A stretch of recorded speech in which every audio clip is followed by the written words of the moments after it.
우리가 이제 겁도 없이 히브리서를 이번 상반기에 함께 GBS에서 나누려고 하고, 그리고 저는 우리 집회로 모일 때마다, 주일 집회로 모일 때마다 히브리서의 말씀을 뭐 GBS 진도와 상관없이 계속해서 여러분과 함께 붙들어 나가려고 합니다. 히브리서는 히브리인들, 유대인들, 유대적인 신앙을 가지고 있던 사람들이 예수님을 믿게 되었는데, 그 사람들에게 큰 어떤 그 핍박의 조짐이 닥쳤습니다. 하니까 이 사람들이 예수님 믿던 그 신앙을 놓고 다시 옛날로 돌아가려고 하는 그 사람들에게, 그래서는 안 된다, 그럴 필요 없다, 그러면 큰일 난다, 지금까지 예수님을 믿고 나온 그 길에 서서 계속 달려가라, 그럴 이유가 충분히 있다라고 얘기하는 그런 책이 바로 히브리서인데, 오늘 그 히브리서 1장 첫 장을 열도록 하겠습니다. 원래 이 1장 1절부터 4절까지는 우리 한글 성경 또 영어 성경도 그렇고 이게 문단이 구별이 돼 있습니다. 그러니까 말하자면 그 종지부가 이렇게 찍혀 있고 새 문장도 시작하고 하지만, 이게 그리스어 원문을 보면 1절부터 원래는 4절까지가 한 문장입니다. 끊어지지 않고 쭉 하나로 이어지고 있습니다. 그만큼 굉장히 중요한 얘기를, 어떻게 보면 결론을 먼저 내놓고 히브리서를 시작을 하고 있는 것입니다. 특별히 1절부터 3절까지는 예수 그리스도를 소개합니다. 예수 그리스도를 소개하는데 예수님을 8가지 측면에서 얘기하고 있습니다. 그 8가지가 어떤 것이며, 왜 예수님을 그렇게 아는 것이 오늘을 살아가는 우리의 삶과 신앙과 인격에, 우리의 영원한 영적인 운명에 왜 중요한가 하는 것을 나누고, 또 우리 여기 그 이제 3가지 질문 또 함께 나누도록 하겠습니다. 먼저 예수님을 뭐라고 얘기하냐면 1절, 옛적의 선지자들을 통하여 여러 부분과 여러 모양으로 우리 조상에게 말씀하신 하나님이 이 모든 날 마지막에는 아들을 통하여 우리에게 말씀하셨다고 말씀하고 있습니다. 여기 선지자들을 통해서 말씀하셨다는 얘기는, 그러면 시편이나 뭐 창세기, 뭐 모세오경을 통해서는 말씀 안 하셨는가, 이런 얘기가 아니라 선지자를 통해서 말씀하셨다는 말은 사실은 히브리 사람들에게는 뭐라고 들리는 말이냐면 구약 성경 전체라고 들을 수 있는 말입니다. 구약 성경 전체를 통해서 말씀하셨는데, 그렇게 말씀하신 것과는 비교가 되지 않는 말씀이, 최종적인 말씀이, 결정적인 말씀이 하나님의 계획과 마음과 심정과 뜻과 행해 오신 일들과 행하실 일들을 유감없이 보여줌으로써 우리를 구원 얻게 하는데 조금도 부족함이 없는 최종적인 말씀, 가장 권위 있는 말씀, 말씀 중에 말씀, 말씀의 꽃이라고 말할 수 있는 말씀이 우리에게 왔다, 아들을 통해서 왔다, 이렇게 말씀하고 있습니다. 아들을 통해서 하나님께서 말씀하셨다는 것이 무슨 뜻입니까? 이 아들이란 말을 우리가 자꾸 이렇게 생물학적으로 연결지어서 생각하려고 하면 이게 아주 골치 아파지는 말입니다. 하나님이 영이신데, 하나님이 예수님이 그러면 하나님의 아들이신데, 그거는 우리에게 구원하시는 하나님을 잘 설명해 주기 위해서 우리에게 알아들을 수 있도록 말씀해 주시는 것이지, 하나님이 영이신데 무슨 누가 뭐 낳는 건 어디 있고, 그러면 뭐 하나님이, 예수님이 하나님의 아들이시면 그러면 하나님의 어머니는 어디 계신단 말입니까?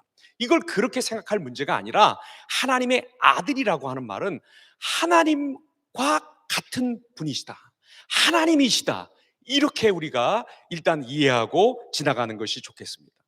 예수님은 하나님의 아들이시면서 그분 자신이 하나님이시기 때문에, 조금 이렇게 말씀드리면 벌써 이렇게 기분이 좀 이렇게 미식미식해지면서 뭔가 이렇게 그 참올미 같은 게 이렇게 나려고 하시는 분들은 끝나고 저기 뒤에 로비에서 저를 좀 만나고 가셔요. 저는 없을 테니까. 엘리베이터 타고 빨리 어디 가버릴 테니까 저를 계속 찾으셔요. 천천히 제가 말씀드릴 테니까 그냥 이렇게 받아들이시기 바랍니다. 아, 하나님의 아들이라고 하는 거는 하나님이 우리 아빠가 아들을 낳듯이 무슨 아들이다. 그래서 아버지가 조금 더 아들보다 우월하고 아들은 아버지보다 한 수 아래다. 이런 얘기를 하려고 하는 게 아니라 자, 생각을 해보세요. 말이 아들을 낳으면 망아지죠. 그렇죠? 개가 아들을 낳으면 강아지입니다. 사람이 아들을 낳으면 사람이죠. 하나님이 아들을 낳으신다면 그분은 누구시겠어요? 하나님이시죠. 요런 얘기를 하려고 하는 거지. 하나님이 무슨 뭐 하나님께로부터 아들이 나오셨으니까 그러면 예수님은 도대체 디그리 몇 도 정도가 낮으신 분인가? 이런 얘기가 전혀 아니라는 거예요. 바로 하나님과 똑같은 분이, 바로 하나님이신 그분이 우리에게 말씀해 주셨다는 거예요. 어떤 말씀을 해 주셨는가? 2022년 너 시집간다? 주식은 이거 사라? 치질 수술은 하지 말고 거길 붙들고 기도해라? 그런 말씀 주셨을까요? 아이, 그거는 우리가 듣고 싶은 말이고, 그건 우리가 듣고 싶은 말이고요. 하나님이 아들을 통해서 주신 말씀이 무엇일까요? 그거를 딱 한마디로 요약한다면 뭘까요? 예수님이 공생애를 시작하시면서 하신 첫 번 말씀을 생각하시면 됩니다. 회개하라, 천국이 가까웠다. 이 말씀입니다. 이 말씀 무슨 말씀입니까? 천국 멀리서 찾지 말라는 거예요. 하나님 멀리서 만날 거라고 생각하지 말라는 거예요. 하나님을 만나기 위해서 고행하면 하나님 만날 수 있을 거라고 생각하지 말라는 거예요. 하나님을 만나기 위해서 네팔에 가서 인도에 가서 높은 산에 올라가고 무슨 강해를 가야지 하나님을 만날 수 있을 거라고 생각하지 말라는 거예요. 하나님 나라가 네 아주 가까이에 있다. 하나님 나라가 바로 네 코앞에 있다. 하나님 나라가 약간 영어 말을 쓰면 available 하다는 거예요. 우리가 손뻗치면 닿을 수 있는 곳에, 우리가 달라고 하면 주시는 그곳에, 우리가 들어가겠다고 하면 열릴 그곳에 하나님 나라가 와 있다.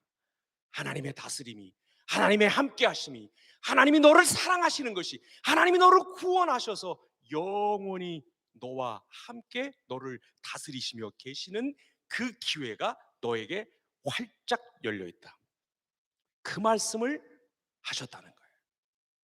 근데 그 말씀 앞에 회개하라 이게 있으니까, 야, 그러면 회개 안 하면 하나님 나라에 들어갈 수 없는가 보구나. 그러면 도대체 얼만큼 회개를 해야 되나? 여러분, 얼만큼 회개를 해보셨습니까? 저희 어머니는 예수님 처음 믿으실 때 한월산 기도원에서 고 이천성 목사님 집회에 갔다가 그냥 한번 놀러 가는 기분으로 이렇게 따라가셨다가 그때 하나님을 만나셨는데, 하나님께서 사흘 밤을 마치 슬라이드가 지나가는 거예요. 환등기 아시죠? 이렇게 착착 누르면 착착착착 필름 하나씩 지나가는 것처럼 어머니가 이렇게 하나님 앞에서 넘어지고 구르고 깨지고 했던 그 장면들을, 생애의 장면들을 보여주시면서 하나님 회개를 시키셨다고 하는데, 그 뒤로도 저희 어머니는 특별히 저에게 죄를 많이 지으셨습니다. 이 회개하라고 하는 말은 천국에 들어가는 조건이라는 얘기가 아닙니다. 단지 방향을 그쪽으로 잡으라는 얘기입니다. 회개해서 천국 들어갈 수 있는 사람 아무도 없습니다. 왜? 얼마만큼 회개해야 되는 것입니까? 우리가 마시는 물이요? 예? 저희 뭐 힌두교 이런 분들, 불교 이런 분들 살생 안 한다고 자랑하시는데, 여기 있는 물 이거 아마 고배율 전자현미경으로 보면 여기 득식을 할 겁니다. 특별히 이거 오늘 누가 떠다 놓으셨습니까? 새로운 예배국장님, 저를 싫어하시는 걸로 제가 알고 있는데 아마 손을 였다가 담갔을지도 모릅니다. 득실 할 겁니다, 여기다 보면. 그러니까 우리가 뭐 깨끗하다고 말할 수도 없고, 나는 뭐를 안 죽인다고 말할 수도 없고, 나는 율법을 지킨다고 말할 수 없고, 나는 양심이 어떻다고 말할 수가 없는 것입니다. 하나님이 들어오게 하셔야 천국에 들어가는 건데, 단지 회개라고 하는 것은 최소한 방향을 맞추라는 것입니다. 어떤 아저씨가 전철 문이 열리니까 후다닥 타셨는데 약간 약주를 하신 것 같더랍니다. 학생을 부르시더니 어이 학생 일로 와봐. 이 학생이 갔더니 학생 이 차 기름으로 가나? 아닌데요. 이거 전기로 가는데요. 그렇게 얘기를 했대요. 기름으로 가냐고 물어보니까 그 아저씨가 깜짝 놀라더니 다음 역에서 후다닥 내리시더랍니다. 그리고 그 다음 역에 딱 도착을 했는데 방송에서 이번 정찰역은 기름역입니다. 이렇게 얘기를 하더라고요. 여러분 기름 쪽으로 가고 계십니까? 여러분 기름으로 가고 계세요? 기름으로 가시면 교회 못 오십니다. 빨리 내리셔서 그 반대 방향차 사당으로 오는 거를 타시고 사당에서 갈아타셔야 서초역 3번 출구 올라오시면 이 자리에 오실 수 있습니다. 회개는 그겁니다. 우리가 뭘 어떻게 하는 게 아니라 최소한 하나님이 주시겠다고 하는 그 손이 뻗어 있는 쪽으로 나도 눈을 마주치겠습니다. 하나님이 이렇게 주시는데 저쪽 돌아가지고 이렇게 있지는 않겠습니다. 하나님 그 주시려고 합니까? 천국의 문을 여셨습니까? 저도 들어갈 수 있습니까? 저 이렇게 망가지고 고장나고 이렇게 부서졌는데 작년에도 제대로 못 살았는데 올해도 잘 살 무슨 그런 보장이 하나도 없는데 하나님 그래도 괜찮습니까? 괜찮다라고 하나님이 천국을 어베일러블하게 만들어 놓고 우리 앞에 놓으셨을 때 최소한 등을 뒤로 돌리지는 않는 거, 요게 회개입니다. 이 말씀을 들으십시오. 예수님의 말씀을 들으십시오. 아들이 하시는 이 말씀을 들으십시오. 하나님의 아들이자 하나님으로서 우리를 초대하시는 이 말씀을 들으시기 바랍니다. 두 번째 예수님을 어떻게 얘기하고 있냐면 보니까 이 아들을 만유의 상속자로 세우시고 또 그로 말미암아 모든 세계를 지으셨느니라. 두 번째, 세 번째 예수님을 소개하는 말이 여기 다 나와요. 하나는 만물의 상속자, 또 하나는 창조자, 공동 창조자라고 하는 것입니다. 예수님 정말 대단한 분이십니다. 왜냐하면 예수님이 어떤 분이시냐면 바로 만물을 하나님과 더불어 함께 지으신 분이시고 그렇기 때문에 만물을 상속할 자격이 있으신 분이십니다.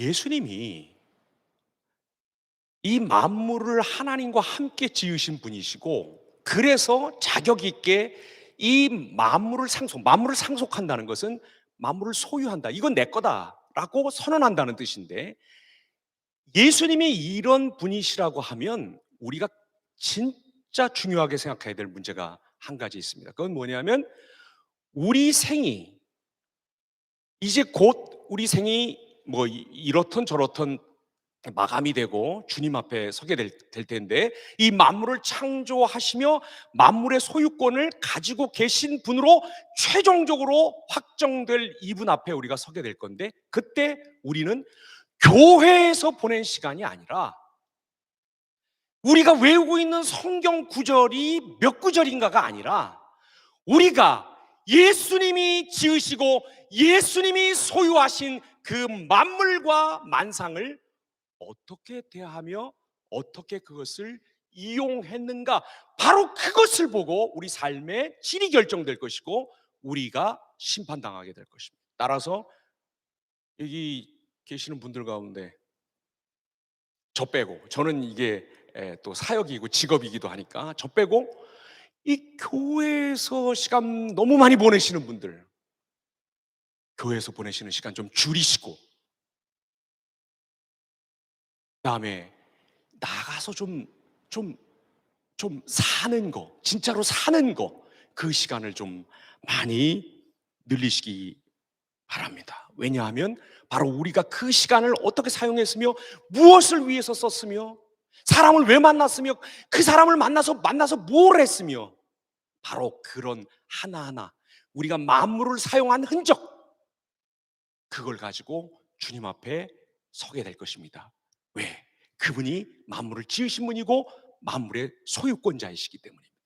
요즘 이렇게 지나가다 보면 저도 유혹을 받을 때가 많이 있어요. 무슨 유혹을 받냐면 그거 한번 타보고 싶어요. 그게 전동 그거 이렇게 하는 거. 그래서 지금 이 모자를 하나 이게 헤드 커버 그 뭐라 그러죠? 헬멧 그걸 하나 사서 이제 백팩에다가 이렇게 메고 다니면서 그걸 한번 타볼까 하는데 제 아내한테 들키면 정말 그건 초주검이에요. 그거는 정말 어디가 부러져도 부러질 것 같아요. 왜냐하면 제가 자전거를 타다가 여기 이 빗장표도 한번 다치고 뭐 여러 군데를 많이 다친 적이 있어서 그걸 허용을 안 할 거예요. 근데 진짜 그거 한번 타보고 싶어요. 근데 저는 그게 그냥 이렇게 해가지고 뭐 이렇게 그 뭐라 그러지? QR 코드 같은 걸 이렇게 찍으면 마치 무슨 백신 뭐 그런 것처럼 이게 그냥 공짜로 가는 건 줄 알았어요. 근데 보니까 그게 아니더라고. 여기서 저길 가도 그게 다 돈 내더라고요. 여러분, 길가에 널려 있는 전동 킥보드도 타면 시간에 따라서 거리에 따라서 돈 내야 되는데 우리가 한평생 예수님 거를 쓰고 예수님이 소유자인 것을 활용해 놓고 그거를 내 마음대로 쓴다? 그걸 하나님의 뜻과 반대되는 방향에서 나를 위해서 그거를 마구잡이로 남용하고 오용한다? 반드시 거기에 대해서 책임을 묻게 될 것입니다. 세 번째, 이 예수님이 또 어떤 분이냐면 이는 하나님의 영광의 광채시요 그 본체의 형상이시라라고 말하고 있습니다. 이 히브리서가 히브리인들에게 하는 얘기인데 여기 그 본체의 형상 같은 얘기는 굉장히 말하자면 플라톤 철학에서 나오는 말 같아요. 여기 그런 흔적들이 조금 있어요. 아주 유대적이면서도 어느 정도는 굉장히 그리스적이에요. 자, 이게 영광의 광채는 뭐고 그 본체의 형상은 또 뭔가 어렵게 생각할 거 하나도 없습니다. 쉽게 제가 설명드릴게요. 여러분 혹시 이렇게 사사건건 나한테 도발하고 마음에 안 들게 하고 나 앞에서는 아무 말 않고 얌전한 척하고 있다가 나 없으면 뒤에 가가지고 딴소리 하는 그런 사람들, 예? 제 어떤 임명권자나 뭐 제 보스 앞에서 저에 대해서 저 있을 때는 꼼짝도 못하다가 저 없으면 막 이렇게 말하는 사람들, 그런 사람들 보면 우리가 어떻게 말합니까? 속으로 뭐라고 말합니까? 어떻게 중얼거립니까? 네가 그랬어? 너 내가 아직 누군지 모르구나. 내가 본때를 한번 보여줄게. 이렇게 얘기하죠. 난 그 이 본때라는 말이 무슨 때를 보여준다는 얘기인 줄 알았어요. 그래서 얼마큼 이 때가 굵게 나오나 뭐 그런 얘기인 줄 알았더니 보니까 본때를 국어사전에서 찾아보니까 아주 모범이 될 만한 굵직한 행동들, 이게 본때라 그러더라고요. 처음 아셨죠? 여러분 주의 말씀도 들으시고 이렇게 사회적인 교양도 늘리시고 얼마나 좋으십니까? 기도원 좋죠? 예. 항상 대답은 뭐 2019년이나 20년이나 21년이나 22년이나 항상 요 앞에서 들리는데 그분이 계속 저 앞에서 하시는 건지 다른 분이 계속 하시는 건지 잘 모르겠습니다만 아무튼 그렇습니다. 그거예요. 예수님을 누구라고 말하냐면 하나님의 본때다. 그래서 예수님이 하신 말씀, 특별히 예수님의 말씀이라는 걸 예수님이 하신 말의 음양, 소리라고 오해하지 마세요. 우리는 자꾸 요한복음 1장 1절에서 태초에 말씀이 계셨느니라, 말씀이 하나님과 함께 계셨고 말씀이 하나님이시니라 이렇게 얘기하면 마치 태초에 이런 소리가 있었다는 뜻으로 생각을 하기가 쉬운데 그때의 말씀은 소리라는 뜻이 아니에요. 한 인격이 있었다는 얘기예요. 인격의 가장 고상한 상태, 그게 바로 말씀이 있었다는 거예요. 예수님의 말씀, 하나님의 말씀, 성경이 말하는 말씀은 소리가 아니에요. 교훈이 아니에요. 잔소리가 아니에요. 무슨 츤데레, 꼰대들의 그냥 무슨 하고 지나가는 얘기가 아니에요. 말씀은, 성경이 하는 말씀은 뭐냐면 하나님이 말씀하시면 반드시 그건 사건이 됩니다. 그래서 예수님의 말씀이라고 하면 예수님이 하신 말씀, 여기 그 성경책에 특별히 빨간색으로 기록된 거라는 얘기가 아니라 그것을 포함하여 그것들이 일으킨 모든 믿음의 역사와 모든 회심과 모든 변혁과 모든 반응, 그게 바로 말씀이에요.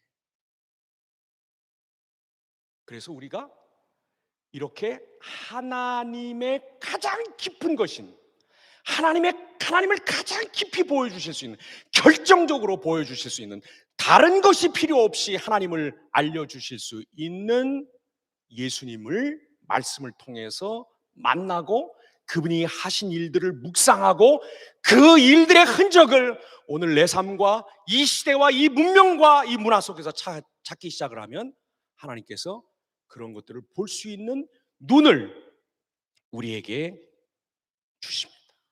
그걸 우리에게 주십니다.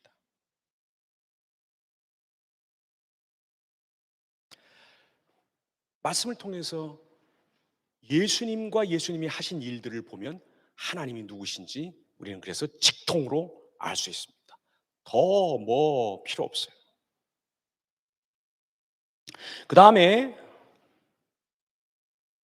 여섯 번째 보면 3절의 후반절입니다. 그의 능력의 말씀으로 만물을 붙드시며 라고 말씀하고 있습니다.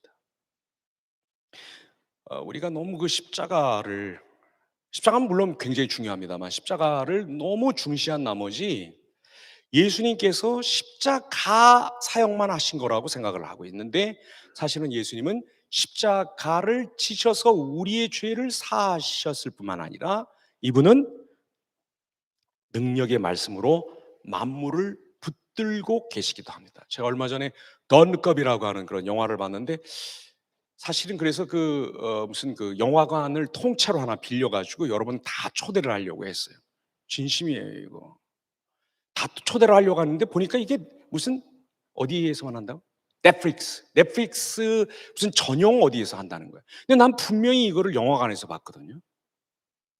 근데 정말 러닝 타임이 꽤 긴데 그 2시간 좀 넘는 시간에 숨을 제대로 쉴 수가 없었어요. 그게 혜성이 이렇게 오는 거를 어떤 한 천문학자, 여성 천문학자가 발견해서 그 여성 천문학자 제가 다 보셨는데 혼자 이렇게 또 주접을 아니에요? 이게 스포일러인데 이렇게 얘기하면 결말과 이거를 다 얘기하는 이렇게 하면 안 되는데 아무튼 그 혜성이 오는 거를 어떤 한 여성 대학원생 천문학자가 발견을 하고 그거를 정부 기관에 보고를 하는데 만약에 그 행로가 그걸 뭐라 그러지? 돌아가는 거. 그 궤도가 바뀌지 않으면 6개월 뒤에 지구에 부딪히는 거예요. 그 사이에 벌어지는 일들을 이야기하고 있고 결국 혜성이 부딪혀서 뭐 인류 멸절 수준의 큰 재앙이 일어난다는 것을 줄거리로 이렇게 말하고 있어요. 뭐 그럴 수도 있고 그러지 않을 수도 있는 것 같은데 아무튼 저는 굉장히 그 감독이 신의 젊은 감독인 것 같은데 아주 이야기를 탄탄하게 잘 짜서 넣었습니다. 여러분 보지 마세요. 왜냐하면 같이 보게 어떻게 해서라도 같이 좀 보려고 지금 알아보고 있어요.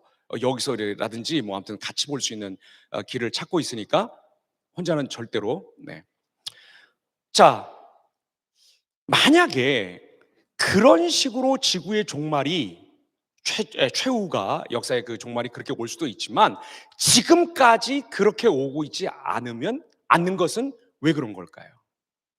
바로 예수님이 능력의 말씀으로 만물을 붙들고 계셔서 그렇습니다.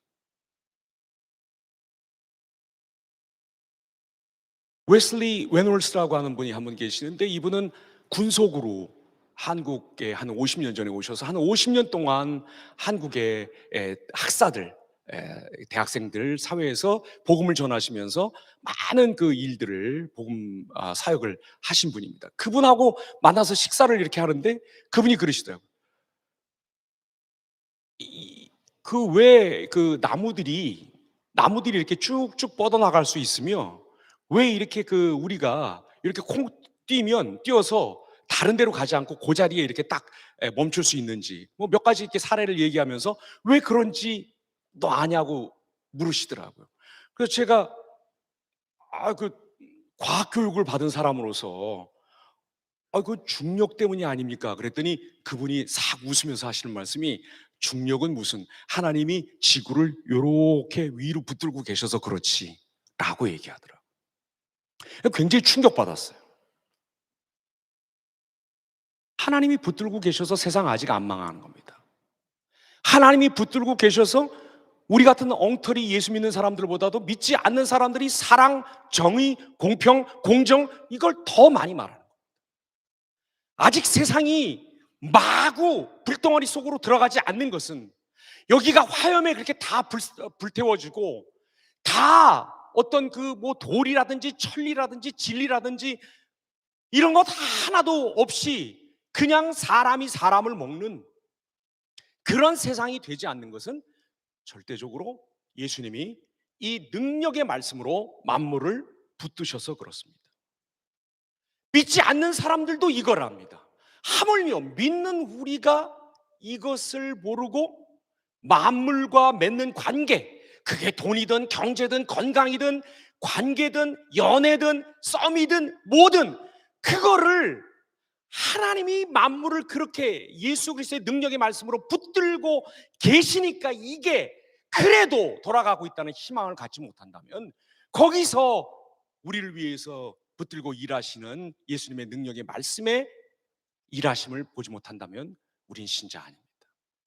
새해 눈이 더 많이 열려서 십자가에 달리신 예수님만이 아니라 능력의 말씀으로 아무렇지도 않게 보이고 아무렇지도 않게 지나가는 것 같은 이 모든 순간들과 모든 것들을 붙들고 계시다고 하는 것을 더 많이 깨닫고 감사하고 영광 돌리는 우리가 되기를 바랍니다. 그 다음에 보면 죄를 정결하게 하는 일을 하셨다라고 말씀하고 있습니다. 죄를 정결하게 하신 결과가 뭡니까? 그냥 마음이 좀 편해지셨습니까, 여러분? 예? 그냥 남친을 그냥 무자비하게 그냥 이렇게 차버린 거, 뭐 잘못한 거, 뭐 이런 거 좀 회개하셔서 눈물 콧물 흘리고 회개하셔서 좀 이제 마음이 좀 후련하십니까? 시원하십니까? 용서받아서 구원의 확신이 있어서 괜찮습니까? 이제 아니에요. 제일 큰 결과는 뭐냐면 예수님이 죄를 정결하게 하셔서 일어난 가장 중요한 사건은 뭐냐면 하나님과의 화해입니다. 하나님이 더 이상 우리를 세모 눈으로 쪼아보지 않으십니다. 우리도 하나님이 싫지 않습니다. 전에는 하나님도 우리를 거절하고 우리도 하나님을 거절했습니다. 뭘 걸고? 목숨을 걸고. 근데 이제 어떻습니까? 예수님이 죄를 정결하게 해주신 결과로 우리에게 자꾸 하나님한테 가까이 나가고 싶은 마음이 생깁니다. 아, 더 이상 하나님이 적개심을 가지고 나를 대하지 않으시는구나. 내가 하나님께 나아갈 수 있구나. 아뢰일 수 있구나. 하나님께 기도할 수 있구나. 하나님을 높일 수 있구나. 아무리 부족해도 여전히 하나님의 자녀구나.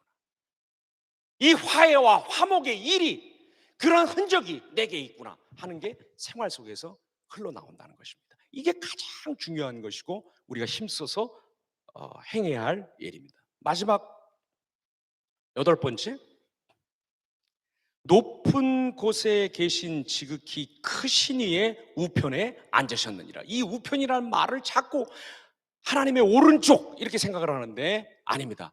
이거는 위치를 말하는 얘기가 아니라 지위를 말하는 겁니다. 그럼 옛날에 그 무슨 뭐 영의정은 오른손잡이고 좌의정은 왼손잡이입니까? 아니, 우의정은 왜 오른손잡이고 좌의정은 왼손잡이입니까? 그 얘기가 아니잖아요. 그게 뭐예요? 역할 얘기하는 거예요. 지위를 얘기하는 거잖아요.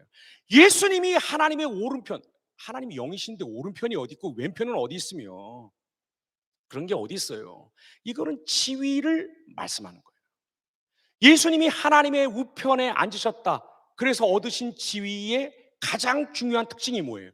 죄를 사해 주신 거예요. 오로지 이 온 우주를 통틀어서 어떤 천사도 어떤 선지자도 어떤 그 믿음의 영웅도 우리의 죄를 사할 수가 없습니다. 오직 예수님이 이 일을 하십니다. 사면하고 복권시키십니다. 하나님의 자녀가 되는 권세를 우리에게 부어주시고 그 권세를 가지고 살아가는 사람들로 우리를 만들어 나가십니다. 그러니까 이제 이렇게 믿고 사는 일이 참 중요합니다. 사면 복권된 사람이 아직도 전쟁 안 끝났는 줄 알고 어디 필리핀 동굴에 숨어가지고 27년간 숨어 있었던 일본군 장교 하나 있잖아요.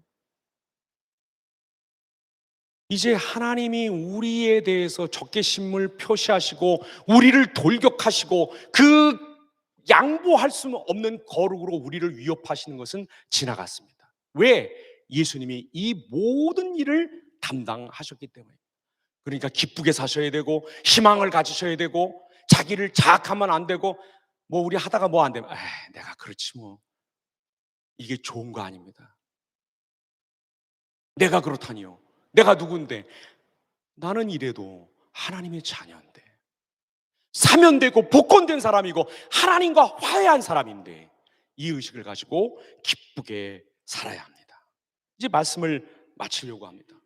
자, 오늘 예수님에 관해서 8가지를 얘기를 했는데 하나님의 최종적인 계시이고 창조자이시고 만물의 상속자이시고 영광의 광채이시고 본체의 형상이시고 능력의 말씀으로 만물을 유지시키시는 분이시고 죄를 정결하게 해주시는 사유자이시고 높은 곳에 계시면서 구원의 일을 대사면령을 내리시면서 우리를 하나님 앞으로 이끄시는 분이라고 얘기를 했는데, 자, 이런 예수님과 우리가 평상시에 믿는 예수님이 아주 다르다는 것을 우리가 한번 생각하고 넘어가야 합니다.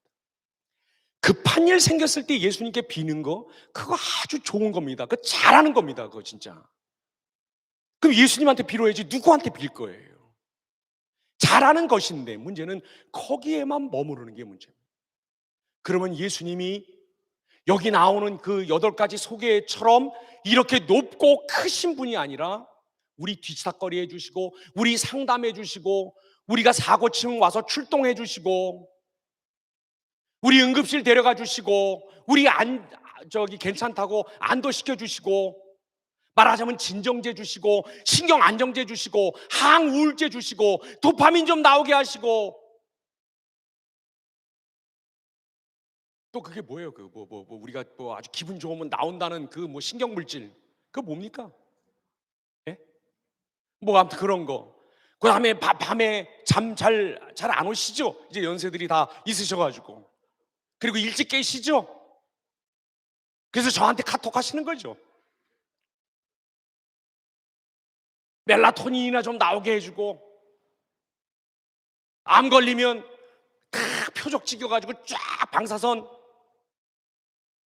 치료해 주시고 119 데려가 주시고 CPR 인공호흡 해주시고 돈 없으면 대출해 주시고 국민신문고에 내 억울한 거 알려주시고 이게 나쁘다는 건 아닌데 여기에 머물면 예수님의 상이 우리가 믿는 예수님이 여기에 머물러 버리면 진짜 큰 일을 만났을 때 어떤 일들입니까?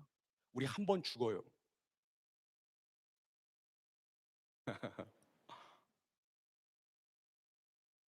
우리의 몸 상태를 찍은 CT를 형광판에 걸어놓고 의사가 아무 말을 못하면서 저기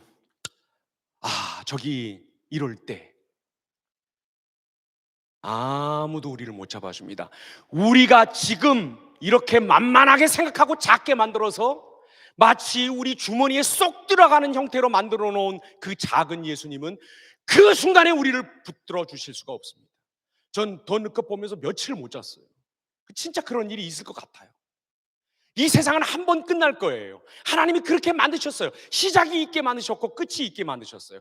그때 그 어떤 담력을 발휘하고자 하여도 우리를 주님 앞에 그 타오르시는 불꽃 소멸하시는 불이신 하나님 앞에 우리를 이렇게 크신 예수님 아니시면 세울 수가 없습니다. 아무리 공든탑을 세우면 뭐예요? 무너지는데. 그게 세상인데 상실이 찾아오고 사랑하는 사람들이 떠나고 배신당하고 내 눈앞에서 계속해서 문이 닫히고 또 닫히고 또 닫히고 또 닫히는데 그걸 어떻게 감당합니까? 이렇게 작은 예수님으로 진정제나 주고 신경 안정제나 주는 신바람 뭐 이런 거나 좀 일으키는 우리 마음이나 다독다독거려주는 그런 예수님으로 이 인생을 이 큰 세상을 이 거친 풍랑을 어떻게 넘어가시려고 합니까? 오늘 히브리서가 서두에 뭐 인사도 없어 너희에게 은혜와 평강이 있을지어다 나 누구는 너희에게 편지한다. 아무 얘기도 없어. 그냥 다짜고짜 우리한테 하는 얘기가 있어요. 예수님이 크시다는 겁니다. 예수님이 위대하시다는 겁니다. 예수님이 우리의 일거수일투족을 하시며 만물 가운데 살아가는 우리를 돌보신다는 것입니다. 그의 불꽃 같은 눈으로, 그의 주석 같은 발로 세상 어떤 사람이 빨아도 그렇게 희게 빨 수 없는 그 흰옷을 입고 우리에게 권위자로서 말씀하신다는 것입니다. 하나님 나라를 너희에게 허락했노라. 이런 크신 예수님을 이 새해 벽두부터 발견하시고 꽉 붙드시고, 주여, 티끌만도 못하지만 크고 위대하신 주님 앞에 나왔나이다, 이렇게 고백하는 우리가 되기를 바랍니다. 이제 나누세요. 짝들 지어서 나누시고 저는 23분, 33분, 35분에 다시 여기 오겠습니다.